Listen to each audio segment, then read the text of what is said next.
Great. Thank you very much. Good evening, everyone. And we are back this evening with a lecture in the D.Y. Patil PG Psychiatry Knowledge Series. We had to postpone this lecture because it was incidentally coinciding with the date of Diwali, and clearly everybody would have had better priorities. So Avinash kindly consented to readjust his schedule, and he consented to have it today. So thank you very much for that, Dr. D'Souza. And we are also happy to welcome amongst us Mrs. Alpa Alure. I have the privilege of introducing her to all of you. She is presently a clinical psychologist attached at LTMG Hospital and LTMG College and Sion Hospital since 1994. She graduated from Jai Hind College in 1985 and then did a postgraduate from Mumbai University in 1987. She's worked at the Indian Council for Mental Health as a counselor for 2 years. She's worked at Nair Hospital in the Audiology and Speech Therapy department for a year and a half. And then subsequently, she worked at MT Agrawal Hospital for 3 years. And now for the past 27 years, she has been at Sion Hospital. So dare I say, she is quite a veteran of mental health sciences now. She has conducted a whole series of workshops and seminars on various topics like psychological assessment, parenting, etc.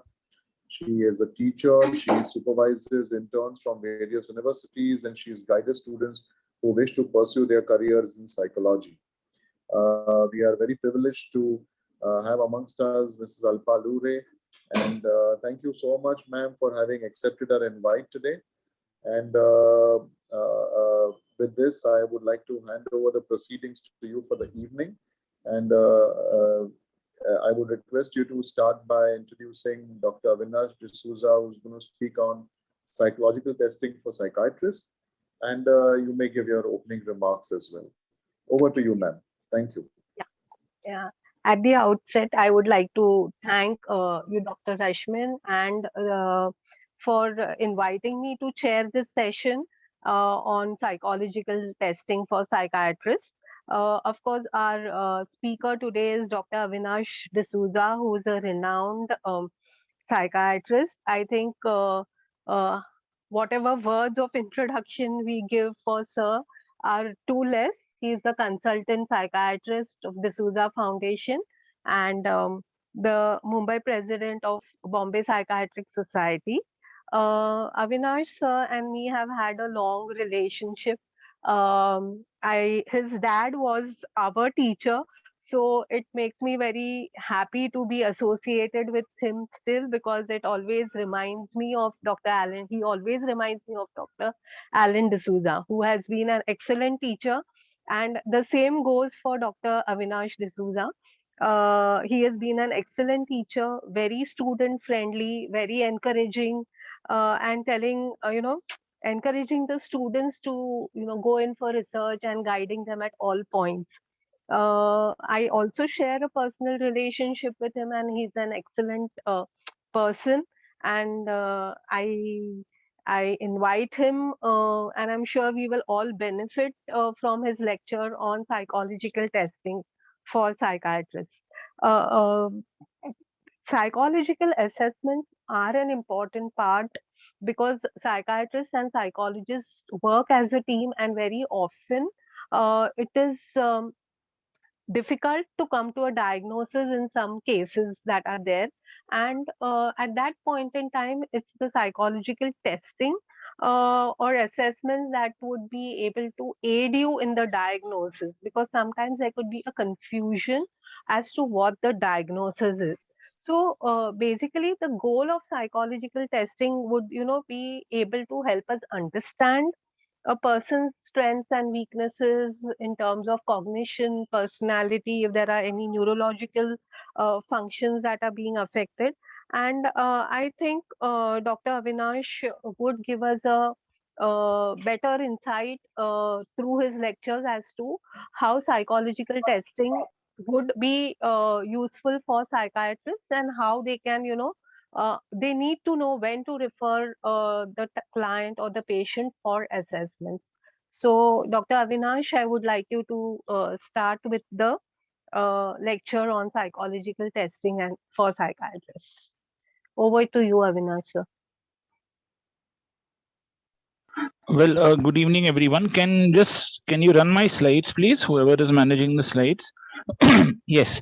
So today's lecture is we're not going to look at any one psychological test in detail, but we're going to give you an overview of psychological testing in clinical practice. It's going to be more from the psychiatrist perspective rather than the psychologist perspective, and the whole aim is that we want you to understand what are the different tests which are available, how they are used, why they are important, and what can be done to sort of enhance your understanding of these tests also. Next slide, please. So the key thing is, why are we discussing psychological testing? We're discussing psychological testing because it has been found that there is a huge need for psychological testing in clinical practice. We have a large number of patients that probably do not satisfy all DSM-5 criteria. We have a large number of patients that do not fit into diagnostic criteria. We have a large number of patients where we are unsure whether they have insight or no insight. We have a large number of patients where we're unsure whether they're psychotic or neurotic. We also have a large number of patients where the diagnosis is confusing. So we need to do psychological testing. When do we refer a patient? We generally refer a patient after a detailed history. And when we take a detailed history and we feel that there is probably multiple diagnoses, multiple symptoms, symptom domains that overlap, like affective features that would overlap for depression and schizophrenia, obsessive features that would overlap for schizophrenia and OCD, and we feel there are personality factors that also play a role. We also feel there are fleeting periods of psychosis, and then there is clear thinking. That's when we refer a patient for psychological testing. Psychological testing can be done in an outpatient setting. So it's a preferred type of sort of, you would say, procedure that we would like to do, because it can be done in an outpatient setting. There is really no worry about the time taken. The patient may have to come once or twice or thrice based on the number of tests you're doing. So it's a relatively non-invasive but very useful method to find out what's wrong with the patient. There are various types of tests used, and we're going to go into details of these tests in due course of time. But it's very important as a psychiatrist, when you start your own clinic and you decide to probably team up with a psychologist, and or you decide to refer work to a psychologist, there must be some basic tests that you must have with you. And as I go along, I will probably tell you what are the tests that you may have. Next slide, please. Well, it's important that you have to understand that there are some legal implications of psychological testing. Psychological testing is not regarded as final by the court of law, but it's definitely admissible as evidence, though it's not always regarded as the final evidence, so the only evidence. But it's important when you have a patient where there are legal issues that are involved. This could be a transplant, this could be a court issue, this could be some other issues, and multiple other things which are there.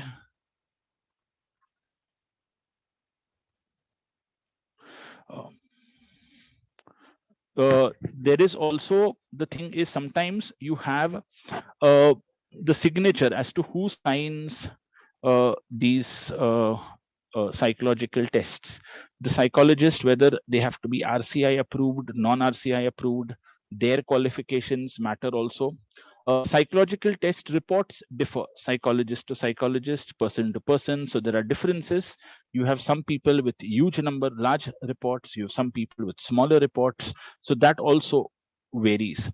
And there are some people who use older versions of certain psychological tests, whereas there are some people who use the latest versions of certain psychological tests. So that also plays some role when it comes to various use of various psychological tests. And finally, we don't really have any legal or mandatory regulations when it comes to psychological testing or psychological testing use in India.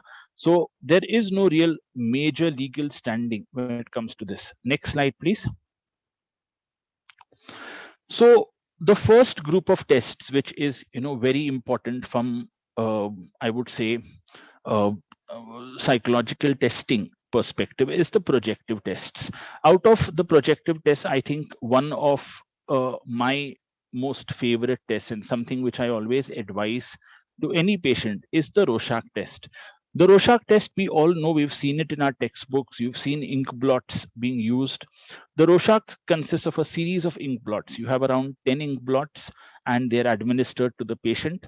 The Rorschach is a very useful test because the patient can very rarely fake on a Rorschach. He can get defensive and he may not answer, but the Rorschach is a very useful test for us to determine the presence or absence of psychosis. It's a very useful test for us to determine the presence or absence of psychopathology. It gives you a good idea of anxiety and depression. It gives you a good idea of schizophrenia. It also gives you a very good idea of various different kinds of uh, psychopathological conditions which are there. There is some evidence that the Rorschach can give you a fair idea about the intelligence and organicity of an individual. It also gives you it's a good medium for you to judge recovery. So when a patient is recovering from schizophrenia, doing a Rorschach today and then doing a Rorschach after 1 year post his recovery gives you a good idea about the progress that he has made. Most importantly, it's a test that can sometimes cause anxiety to the patient because the patient may not be very comfortable seeing ink blots. And because of that, sometimes the patient may not answer or reject certain cards. But the Rorschach test is, I think, always the best test when it comes to psychological testing because it tests the psychologist fully. It is something that the psychologist has to be experienced in, trained in, have a firm understanding to report. The report can be detailed. The report can give us various facets of understanding of the Rorschach. And I think most importantly, what matters and what is very valid is that there are very few instances where the Rorschach can go wrong. So I think it's a very useful test from that perspective. So my first choice would always be the Rorschach. And if you have a psychologist in your clinic, I would always say that yes, you must have the Rorschach test in amongst one of the tests in your batteries. When it comes to the second test, which is you have other ink blot tests, like you have a Holtzman's ink blot test, just for your knowledge, which consists of around a set of 25 cards. There are two sets of 25 cards. They are not used so often, but the Rorschach test is what is preferred. One of or two of the other tests which are very commonly used amongst the projective tests are what we refer to as the TAT. The TAT is the thematic apperception test, and you have the children version of it, which is the children's apperception test. The thematic apperception test is a very useful projective test because the patient has to make stories, and the stories give you an idea about the needs and aspirations of the patient. The story gives you an idea about the type of psychopathology that the patient has. It gives you an idea of the impulses that the patient has. It gives you an idea of the thought processes going on within the patient. It gives you an idea of various other factors going on at a subconscious level. It gives you an idea about family dynamics. It gives you an idea about the needs and wants of the patient, the unconscious desires of the patient. So there are 10 cards on the TAT, and all these 10 cards, there's a story made based on the story, based on the needs of the hero of the story, the characters of the story, and interpretation is done. It's a qualitative interpretation, and the thematic apperception test is one test where a lot of psychological and psychodynamic interpretation goes into play. So the TAT is something which is, another test which is not very expensive, and it's a test that you should have in your clinic if you're having a psychologist with you. Now, the thing about the TAT is you have the Indian version of the TAT, which has been given to us by Uma Chaudhary, and it is that version which is used the most, and it's valid for the Indian population. All the TAT cards are black and white. None of the TAT cards are in color. Though when it comes to the children's the apperception test, there are slight differences. The TAT consists of human figures, and very no animal figures, whereas the children's apperception test consists of animal figures, and it consists of animal figures for the very simple reason that there are animal figures that play a role when it comes to uh, children's minds, and they somehow interpret animal figures better. They interpret various facets of animal figures better, and they also are able to interpret stories of animal figures better. And the CAT is a good test because it is a test that does not frighten children. It allows them to come out with whatever is in their mind. So children that are undergoing psychopathology in the form of issues with their parents, issues at school, bullying, academic problems, some depressive and anxiety features, some features of abuse, emotional and otherwise, they are able to answer better on a CAT. The one advantage of the CAT is that you now have a latest color version of the CAT, which is also available. And the CAT and TAT are two tests that you must have compulsory in your clinic. The interpretation is qualitative, psychological, and psychodynamic. It's not very time consuming, but it gives you a lot of information about the patient.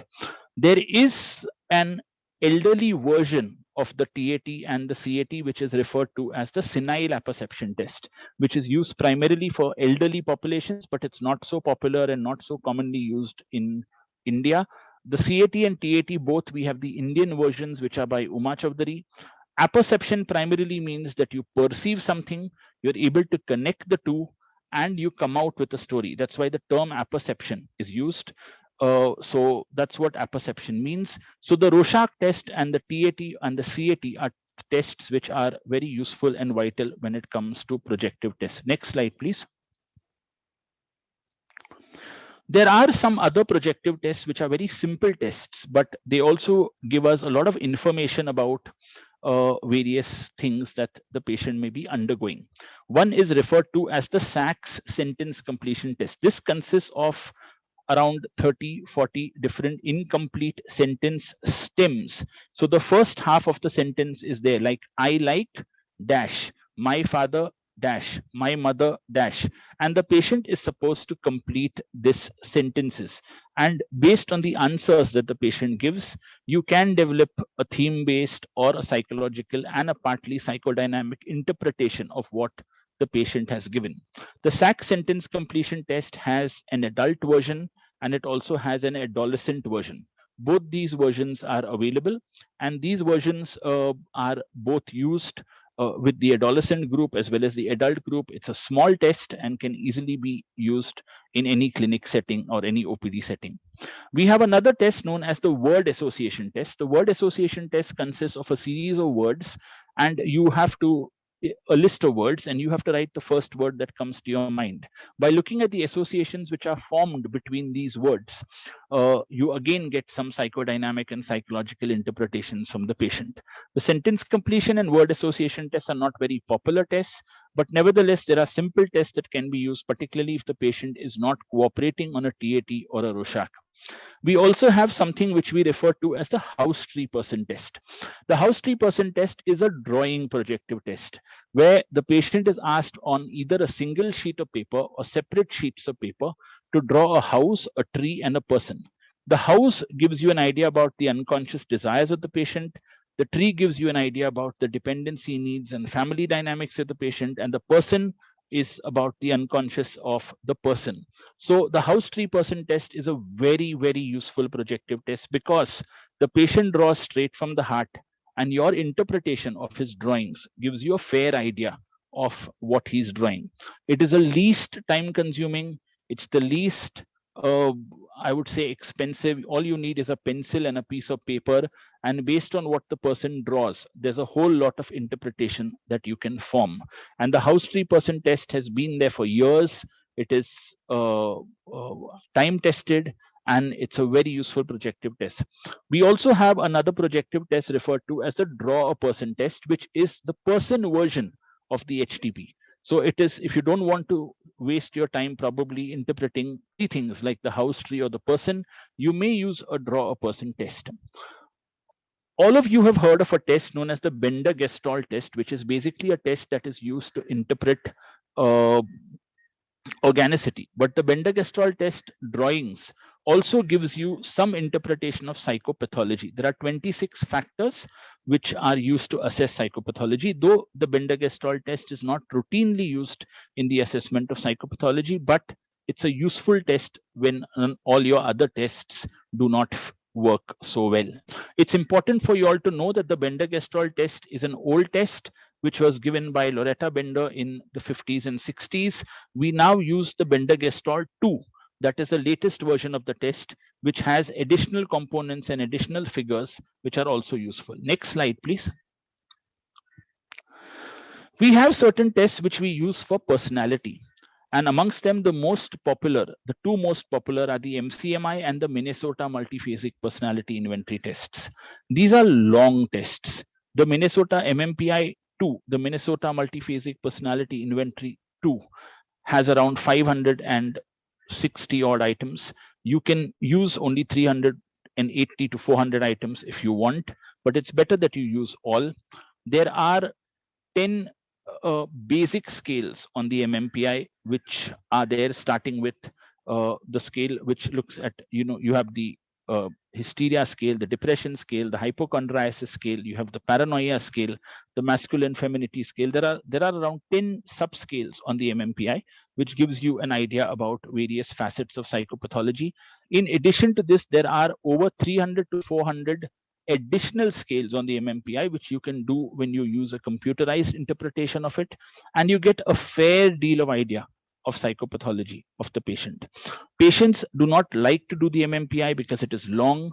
They get fed up. After some time, they may end up ticking the true or false wrongly.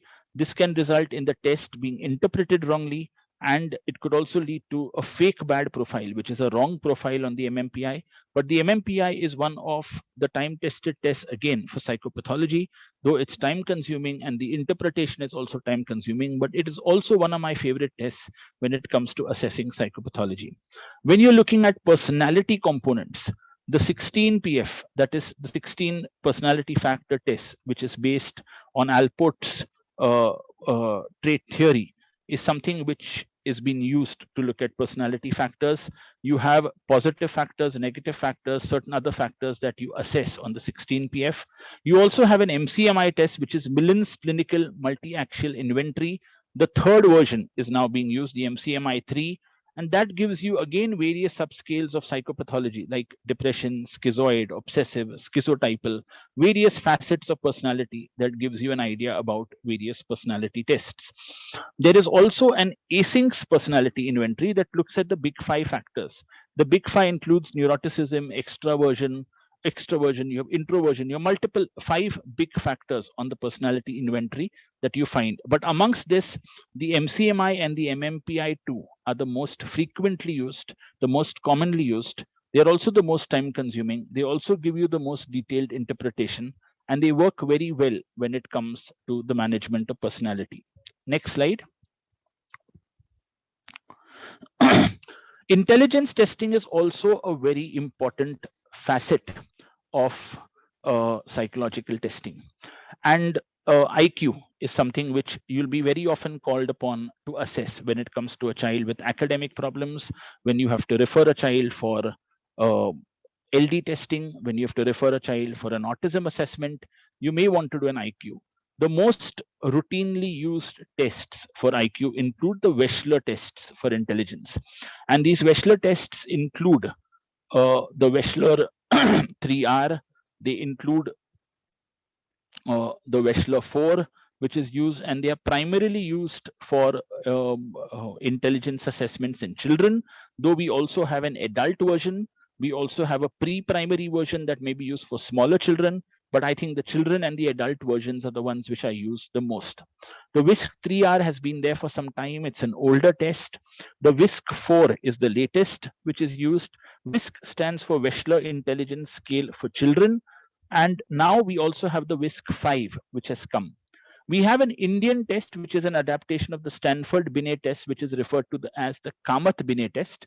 And this Kamath Binet test is a very good test when it comes to the interpretation of intelligence. And the Kamath Binet test gives you a very good idea of intelligence, though they say it's a little inferior when it comes to the Wechsler test, but still it's a favorite amongst Indian psychologists in Indian settings. We have an Indian adaptation of the WISC-4, which is used.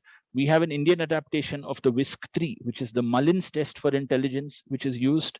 We also have uh, the Bhatia test for intelligence, which is the performance aspect of the Wechsler test, which is adapted to India, and that is also used by certain psychologists. We have another test which is known as the Raven's progressive matrices, and the Ravens consists of different designs, and you have to match different designs, put them in order, contrast them, see how what works. So the Raven's progressive matrices is a very useful test when it comes to interpreting organicity, and also when it comes to interpreting intelligence. Next slide, please.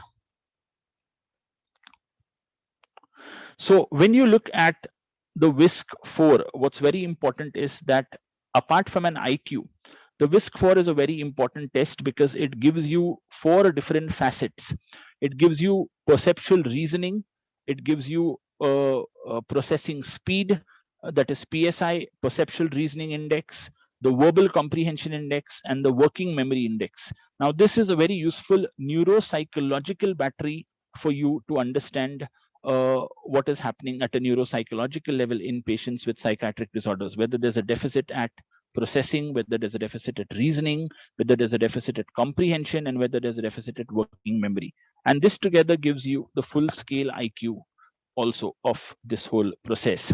What's very, very important in this whole thing is that the WISC-4 is time consuming, but these indices give you a whole range of neuropsychological interpretation, which is very important. Next, please. Yes, so this is just to show you that when you do intelligence testing using the Wechsler scales, you have multiple facets of neuropsychology which are assessed.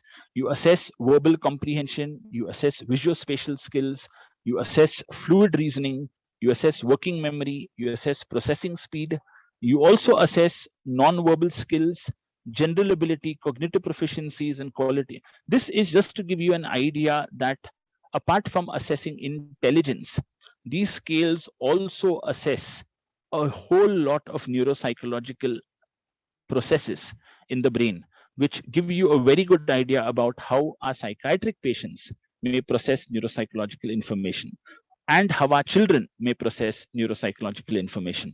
This is very useful when it comes to planning their remedial education and planning their special education sessions and multiple other things. Next slide, please. So this was the big 5 personality factors that I spoke about in Ising's personality test: neuroticism, extroversion, openness, conscientiousness, and agreeableness. So these are the personality factor traits which are there. There is also 4 personality factors that have been seen: impulsiveness, agreeableness, assertiveness, and neuroticism. So based on whether you use the test which involves the big 5 or assesses 4 personality factors, you get 4 or 5 subscales, which are very useful for you to assess our patients. The whole premise of this is that this gives you an idea with regard to various facets of their personality, particularly in patients with neurotic disorders. Next slide, please. Yeah, this is to just give you an idea of how the 16PF looks.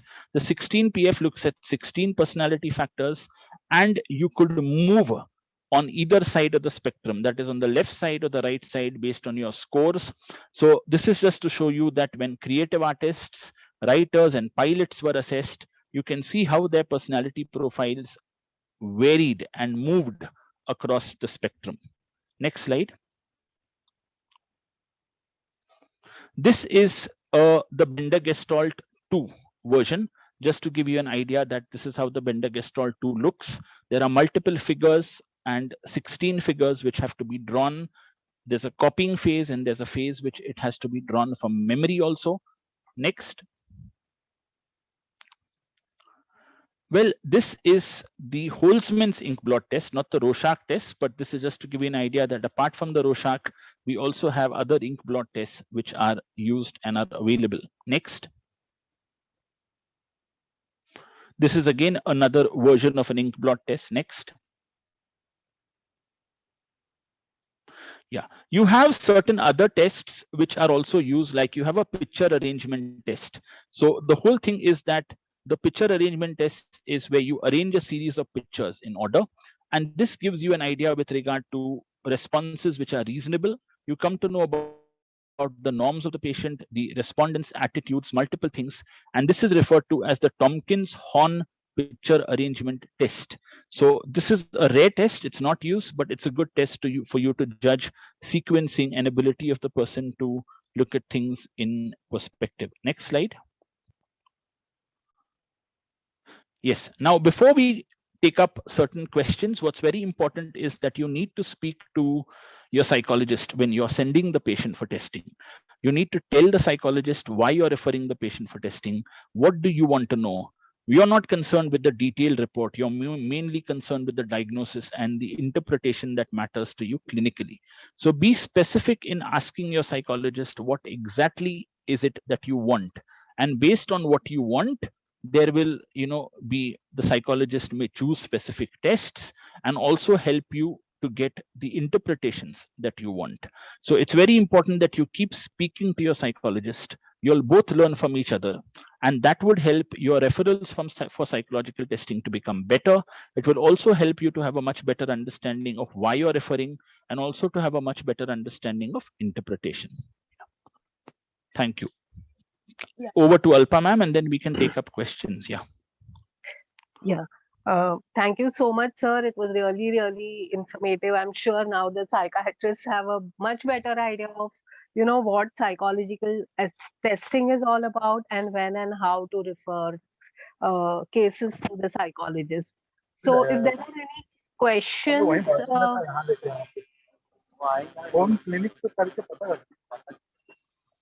Can you just mute the others, please? Yeah. So if there are any questions that you all would like to put up to Dr. Avinash.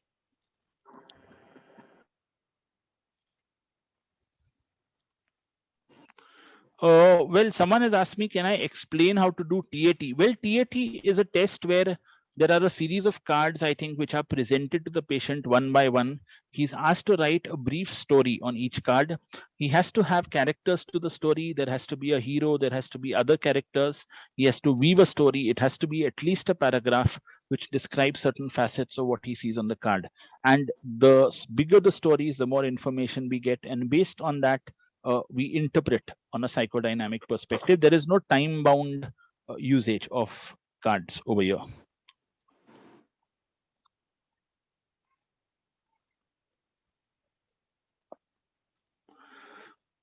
Screening IQ test. Well, I think we don't really have screening IQ tests. A very fast, crude assessment of IQ can be the Sanguine Form Board, but we don't really have screening IQ tests. We will have to do a full IQ test. We also do not have a screening LD test, but looking at his notebooks, looking at his school books, looking at his writing, his reading, that can give you an idea about learning disability.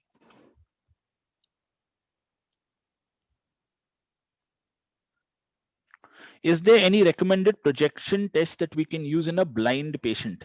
We don't really have a specific test for use in a blind patient, but we have intelligence tests which are there for deaf mutes. We have an intelligence test for blind people. We also have certain tests which are in Braille, like sentence completion is there in Braille, which can be used for these people.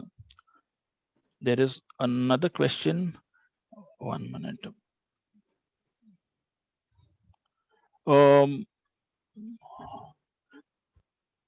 think it was on the Wechsler's intelligence yeah. How to give the scoring and interpretation? Well, I think it depends on what version you're using. If you're using the third version, then the scoring is verbal IQ, performance IQ, and a general IQ. Whereas if you're using the Wechsler 4, then you have the 4 indices, and based on their scores, you get an interpretation of a full scale IQ. Someone has asked me directly that whether the patients have to write stories in TAT or whether we should write. I think that's a mutual thing. If the patient doesn't want to write and he says, I will dictate and you write, you can write. If you feel the patient is competent enough to write, yes. There are some people who type the patient's story on a laptop, so that also can be done. Intelligence test for deaf and dumb patients. Yes, it's known as Collin and Drever's test for deaf mutes, if you want to know the name.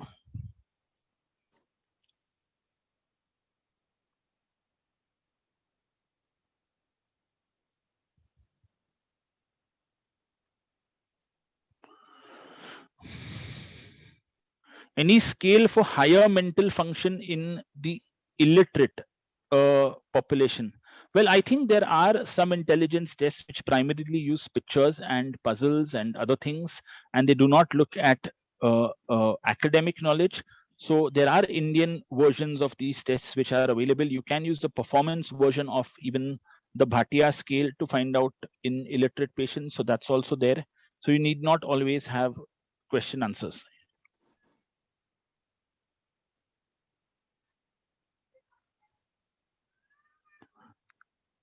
Can you give us more insight on the house tree person test? Well, the house tree person test is a separate topic on its own. So based on how the house is drawn, the tree is drawn, the person is drawn, there are different things which have to be interpreted. I mean, we can definitely have a separate talk on it, but it's a huge topic on its own. What test do you recommend for a patient with schizophrenia if demanded by court? Well, normally we do a battery. We would do an HTP, that is house tree person, a TAT, a Rorschach. We would also do a PANS, that is a scale, that is a positive and negative symptom scale for schizophrenia, and give our interpretations. Could you spell the name of the intelligence test for the deaf? Collin, COLIN, Collin, and Drevets, DREVT, Drevets intelligence test.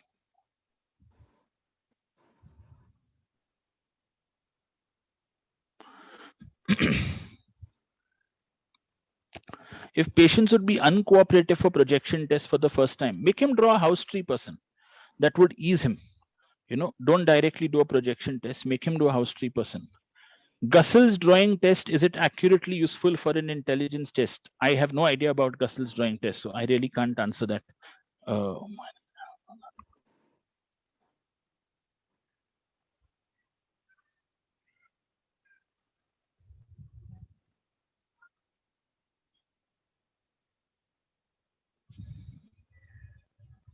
Okay, I think there are. Yeah, any personality disorder patient assessment test. I think MCMI is a very good test which you could use for personality disorders. You could also use an MMPI that gives you some idea. Yes.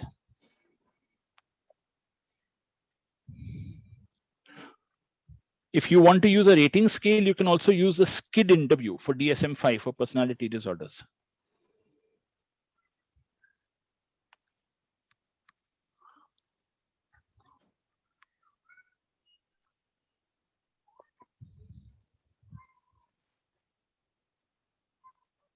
Is there any time limit to administer projective tests in general?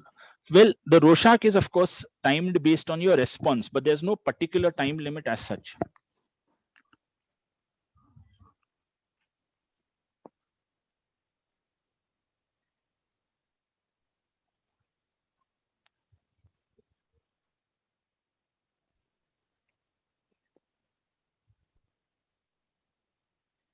I think that is it, sir. Yeah. It has been a really informative session, and I'm sure everybody. Okay, there is a question. Any special test for malingering? Well, you have a malingering subscale on the MMPI. I don't really know of any specific test. There are clinical tests that you can do to examine the patient, but nothing psychological that I'm aware of.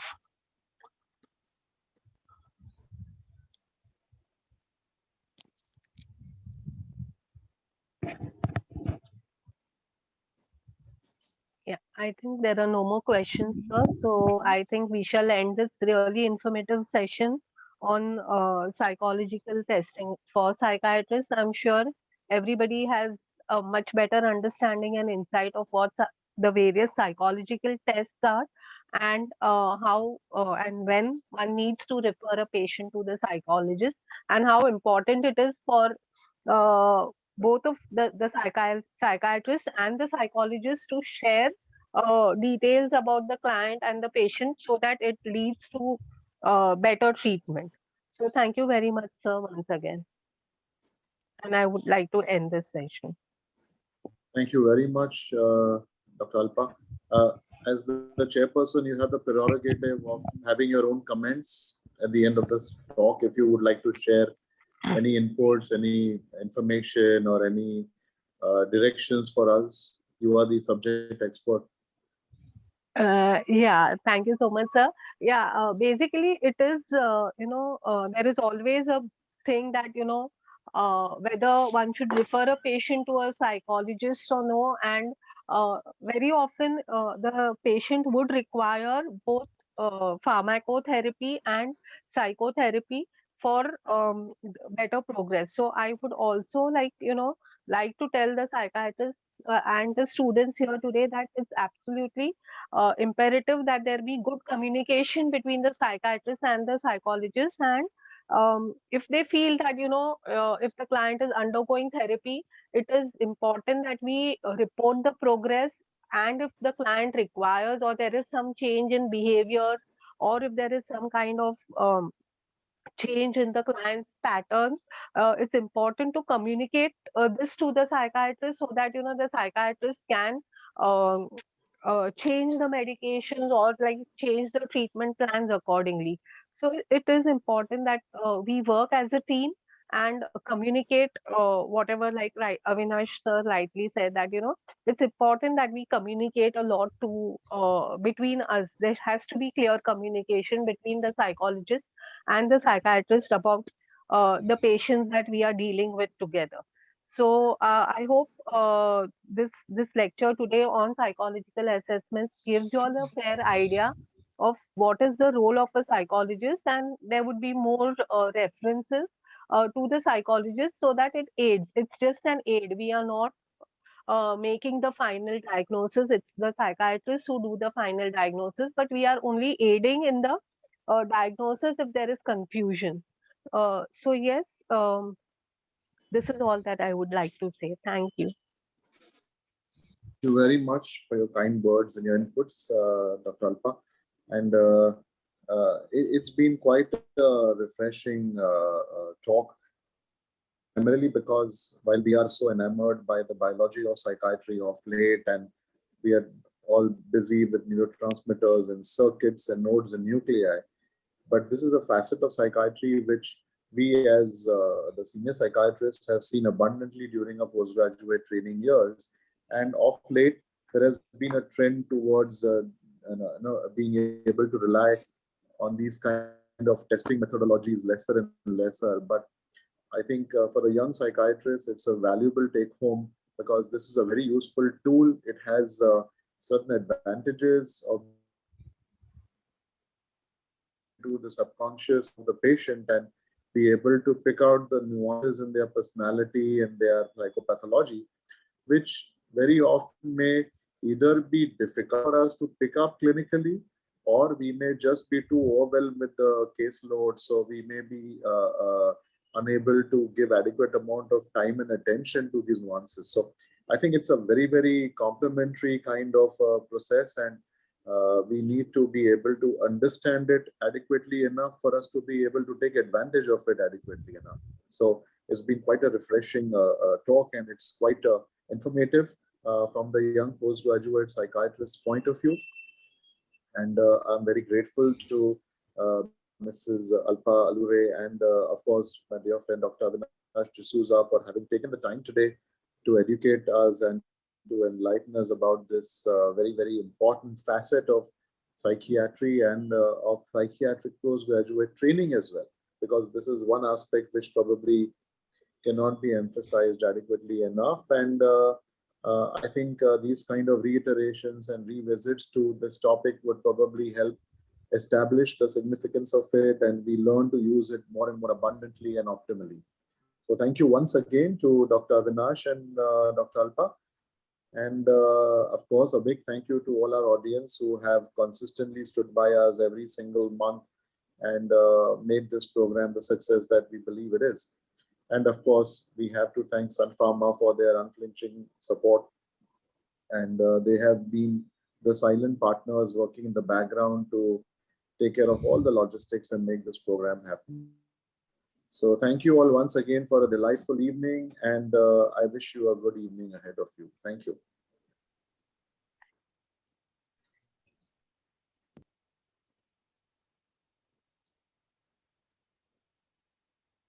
Thank you all. Thank you. Thank you, sir.